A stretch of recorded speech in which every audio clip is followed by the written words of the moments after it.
नमस्कार, 11 की गर्जना देख रहे हैं आप और मैं आपके साथ राजेंद्र देव। मऊ से सपा विधायक अब्बास अंसारी की पत्नी संग मिलन कांड का भंडाफोड़ होने के बाद चित्रकूट जेल से कासगंज की पचलाना जेल शिफ्ट कर दिया गया है और किसी भी वक्त पुलिस की टीम कड़ी सुरक्षा के बीच उसे कासगंज जेल लेकर पहुंच सकती है। वहां पर उन्हें कड़ी निगरानी के बीच हाई सिक्योरिटी सेल नंबर 3 या 4 में रखा जाएगा, जो कहीं न कहीं पचलाना जेल प्रशासन के लिए अग्नि परीक्षा साबित होने वाला है। दरअसल देर रात पुलिस की टीम अब्बास अंसारी को कड़ी सुरक्षा के बीच चित्रकूट से कासगंज जेल भेजकर लेकर रवाना हुई है और आपको बताएं कि पत्नी से मुलाकात को लेकर हुए खुलासे के बाद अब्बास अंसारी को चित्रकूट से कासगंज जेल शिफ्ट किया गया है, जबकि उसकी पत्नी निकहत 16 फरवरी तक चित्रकूट जेल में ही रहेगी। मिलन कांड के खुलासे के बाद जेल प्रशासन ने अब्बास को दूसरी जेल में शिफ्ट करने के लिए सरकार को चिट्ठी लिखी थी।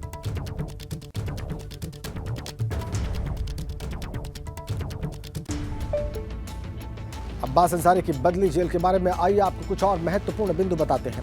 अब्बास चित्रकूट जेल से कासगंज जेल शिफ्ट किया जा रहा है और कासगंज की पचलाना जेल में रहेगा अब्बास अंसारी। जेल की बैरक 3 या 4 में अब्बास को बंद रखा जाएगा।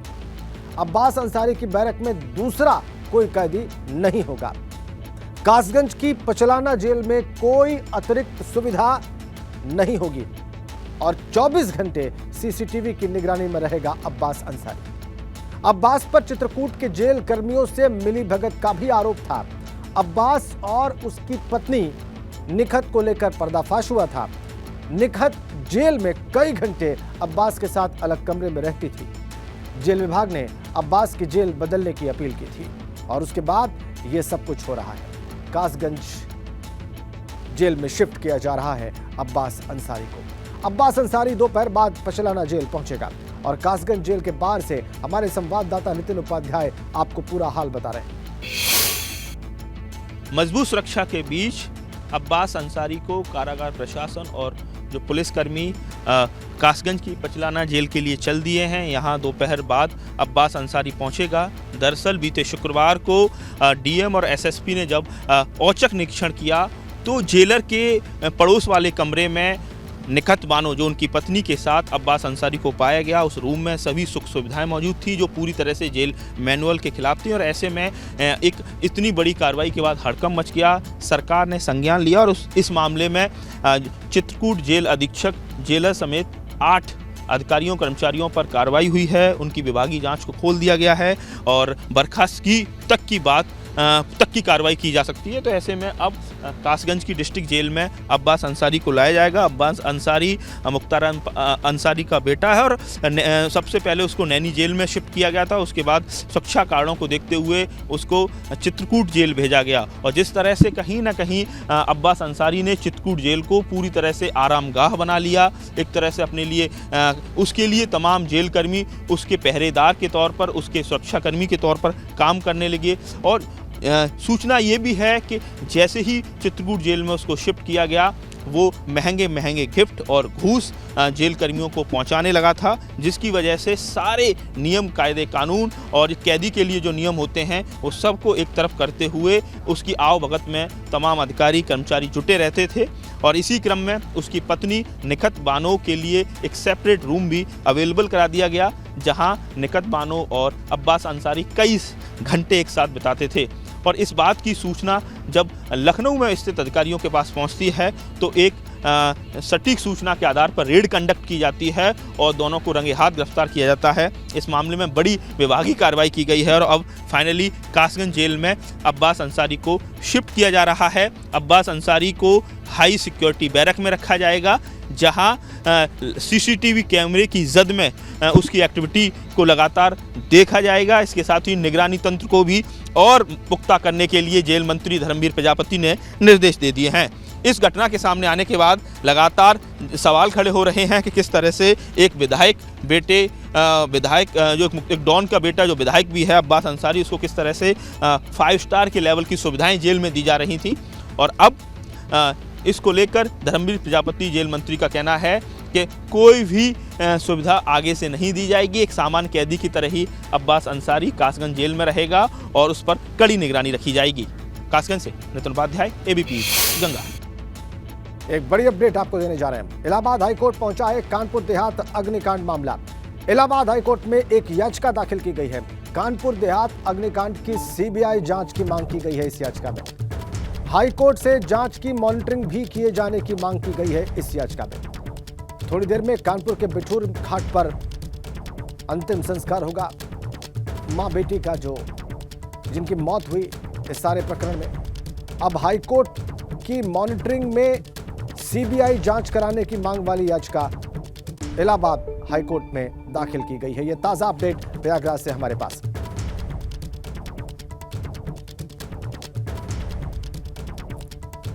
इस प्रकरण में अब तक क्या क्या हुआ है आइए आपको बताते हैं। कानपुर देहात पुलिस ने 2 आरोपियों को गिरफ्तार किया है। जेसीबी का ड्राइवर और लेखपाल गिरफ्तार हो गए और इस मामले में अब तक 23 लोगों के खिलाफ मामला भी दर्ज हुआ है।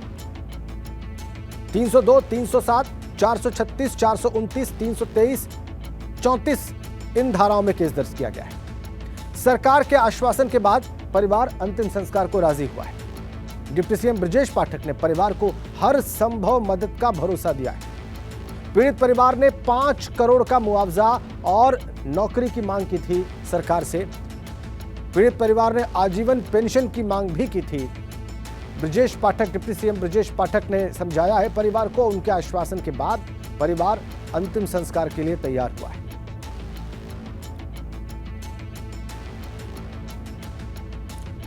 आगे बढ़ते हैं। उत्तराखंड के जसपुर में शिव भक्तों का हंगामा दिखाई दे रहा है। पुलिस मौके पर है। शिव भक्तों को समझाने में पुलिस जुटी हुई है। जसपुर के ठाकुर द्वारा भूतपुरी मार्ग पर हंगामे की खबर है। उत्तराखंड के जसपुर में शिव भक्तों ने हंगामा कर दिया है। पुलिस मौके पर है। इन शिव भक्तों को समझाने में जुटी हुई है। आप तस्वीरें देख रहे हैं इस हंगामे की। ये शिव भक्त हैं जो हंगामा कर रहे हैं जसपुर के ठाकुर द्वारा में। शिव भक्त वहां पर और उन्हें समझाने में जुटी हुई है पुलिस। ठाकुर द्वारा भूतपुरी मार्ग पर शिव भक्त हंगामा कर रहे हैं। तस्वीरें आप देख लीजिए एक्सक्लूसिव।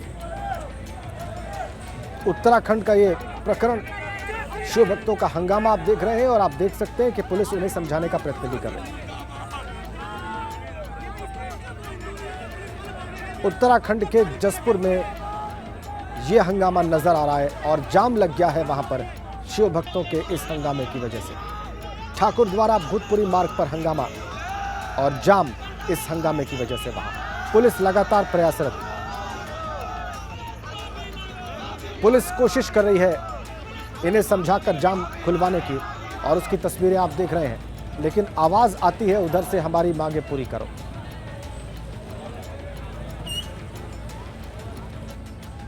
तो चुनौती पुलिस के लिए और प्रशासन के लिए कि इस जाम को खुलवाया जाए और इस हंगामे को समाप्त कराया जाए। शिव भक्तों को समझा बुझाकर तादाद उनकी अच्छी खासी है, सड़क पर ही बैठ गए हैं वो।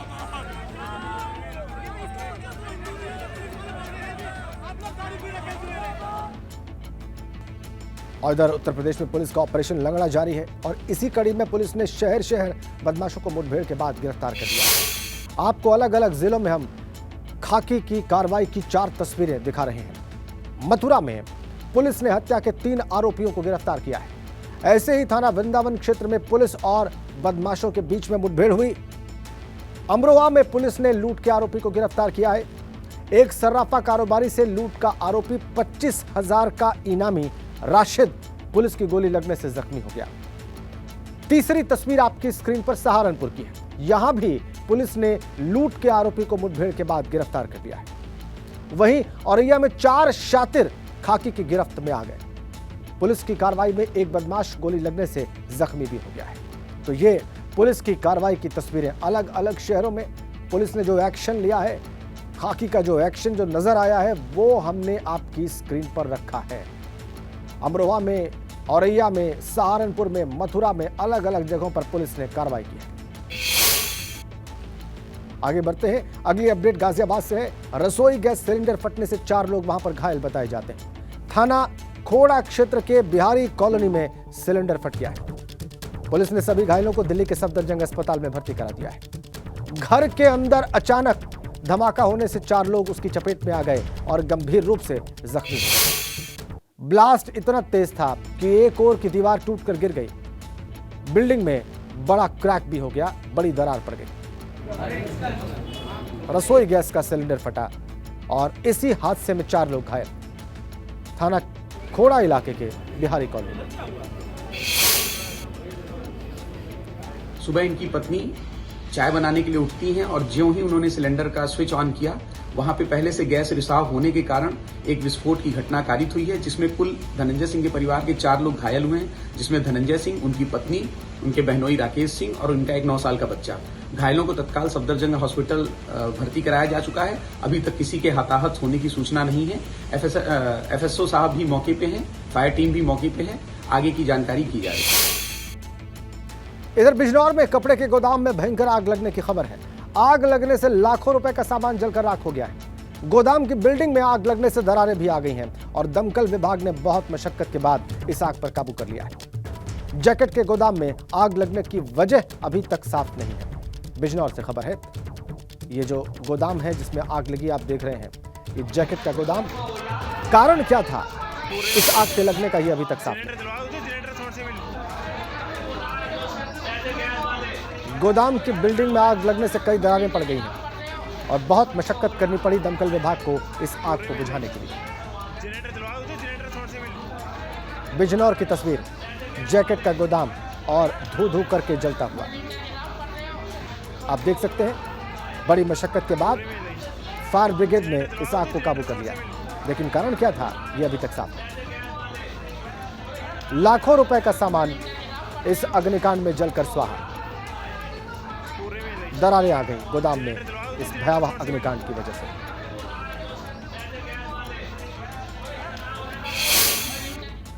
और आज पूर्वांचल को बड़ी सौगात देंगे मुख्यमंत्री योगी आदित्यनाथ। राज्य आयुष विश्वविद्यालय में ओपीडी का शुभारंभ करेंगे मुख्यमंत्री और गोरखपुर समेत पूरे पूर्वांचल के लोगों को इसका फायदा होगा। महायोगी गुरु गोरखनाथ विश्वविद्यालय में यह ओपीडी शुरू होगी। दरअसल गोरखपुर में 300 करोड़ की लागत से 50 एकड़ में प्रदेश का पहला आयुष विश्वविद्यालय बन रहा है।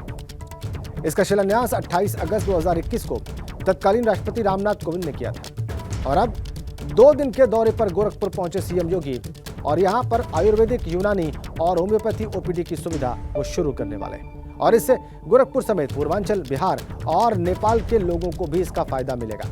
इसके अलावा इसी यूनिवर्सिटी के प्रदेश के सभी आयुष महाविद्यालय संबद्ध हो जाएंगे।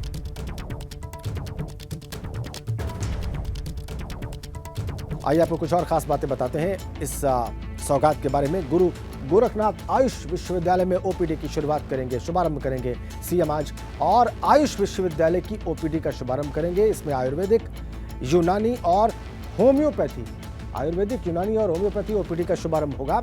50 एकड़ में 300 करोड़ रुपए की लागत से ये आयुष विश्वविद्यालय बना है और इससे 94 महाविद्यालयों का संचालन होगा। वो 94 कॉलेजेस इससे संबद्ध हो जाएंगे।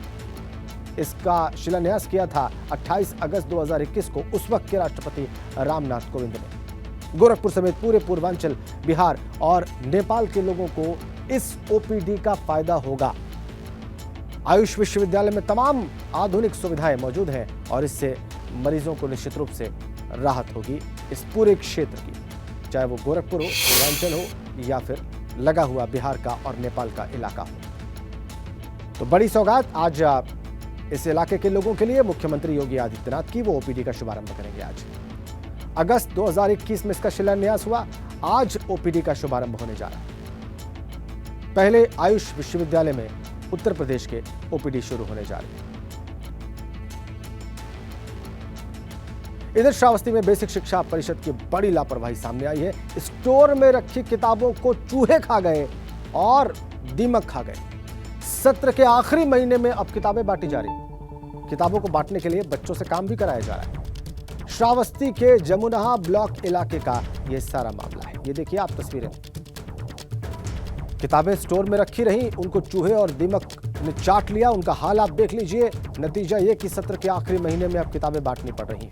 ये श्रावस्ती का हाल है और बच्चों से ही इन किताबों के बंडल उठवाए गए हैं। बड़ी खबर श्रावस्ती से। बेसिक शिक्षा परिषद की बड़ी लापरवाही आपकी स्क्रीन पर। बेसिक शिक्षा विभाग में किस तरह की दिक्कतें श्रावस्ती में हैं, इसको देखकर आप समझ सकते हैं। किताबों को दीमक और चूहे खा गए। सत्र खत्म होने के करीब भी किताबें बांटी नहीं गईं। फरवरी का महीना चल रहा है।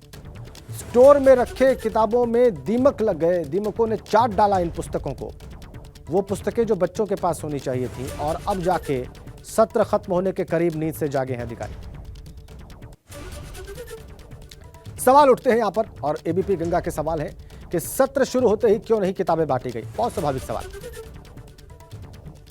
लापरवाही के लिए जिम्मेदार कौन है? जाहिर सी बात है बेसिक शिक्षा परिषद और विद्यालय के लोग हैं, लेकिन कौन कौन, और इन पर कार्रवाई कब होगी?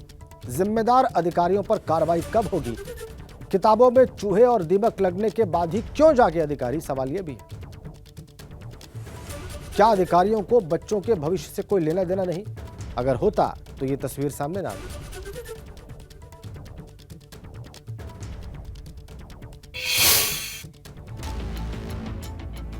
तो स्कूलों में किताबें बांटी नहीं गई समय पर, अब आखिर में किताबें बांटनी पड़ रही है। क्यों? क्योंकि चूहे और दीमक पुरानी पुस्तकों को चाट गए। ये तस्वीरें आप देख लीजिए। स्टोर में रखी जो किताबें हैं उनकी तस्वीर भी हम आपको दिखा रहे हैं। दीमकों ने चाट कर इनका क्या हश्र किया वो भी आप स्क्रीन पर देख सकते हैं। चूहों ने कैसे कुतर डाला इन किताबों को वो भी हम आपको दिखा रहे हैं। और किताबों के बंडल कैसे उस विद्यालय के बच्चों से ही उठवाए गए वो भी आप अपनी स्क्रीन पर देख सकते हैं। तो एक तो इन बच्चों को पुस्तकें समय पर नहीं दी गई, और अब जाके नींद से जागे हैं अधिकारी। इनको सत्र के आखिर में किताबें दी जा रही हैं और उनसे बंडल भी उठवाए जा रहे हैं।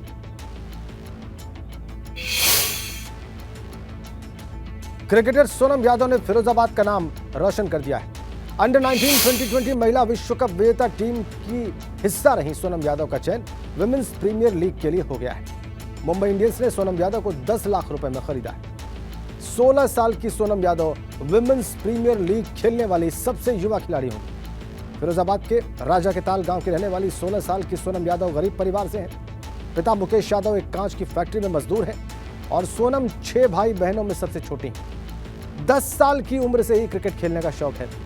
भाई ने सोनम को फिरोजाबाद क्रिकेट एकेडमी में दाखिला करवा दिया और वहां पर सोनम ने कोच रवि यादव और विकास पालीवाल के मार्गदर्शन में अपनी ट्रेनिंग शुरू की और अपने दम पर अंडर 19 महिला विश्व कप विजेता टीम का हिस्सा बनी। और अब मार्च से वो women's premier league खेलेंगी।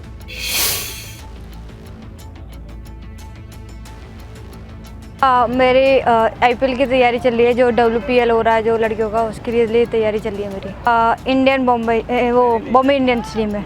10 lakh base price. 4 माह से मैच है और 26 तक चलेंगे। बहुत अच्छा लग रहा है कि अभी जस्ट वर्ल्ड कप खेल के आया और फिर एक चांस और मिल गया हम लोग को आईपीएल में अच्छा करने के लिए और आगे बढ़ने के लिए। कुछ और बातें आपको बताते हैं सोनम यादव के बारे में, जो कि फिरोजाबाद से है। 16 साल की युवा गेंदबाज है सोनम यादव। फिरोजाबाद के राजा के ताल गांव की रहने वाली है। पिता मुकेश यादव एक कांच की फैक्ट्री में काम करते हैं। कांच का ही व्यवसाय है ज्यादातर फिरोजाबाद में। और 10 साल की उम्र से ही सोनम यादव को क्रिकेट खेलने का शौक है। 11 साल की उम्र में उत्तर प्रदेश की क्रिकेट टीम के लिए उन्होंने क्रिकेट खेला और शुरुआत में बैटिंग करती थी, लेकिन बाद में बॉलिंग को और फास्ट बॉलिंग को उन्होंने अपना करियर बनाया। अंडर 19 20 महिला विश्व कप विजेता टीम का भी वो हिस्सा रही और अंडर 19 2020 महिला विश्व कप के 6 मैचों में 5 विकेट झटके सोनम यादव ने। अंडर 19 2020 महिला विश्व कप के फाइनल में 7 गेंदों में 3 रन देकर उन्होंने 1 विकेट लिया था। और women's premier league Mumbai Indian की ओर से अब खेलेंगी सोनम और 10 लाख रुपए में कॉन्ट्रैक्ट साइन हुआ है उनका मुंबई इंडियंस के साथ। इसी के साथ, इसी पॉजिटिव स्टोरी के साथ 11 की गर्जना में फिलहाल इतना ही।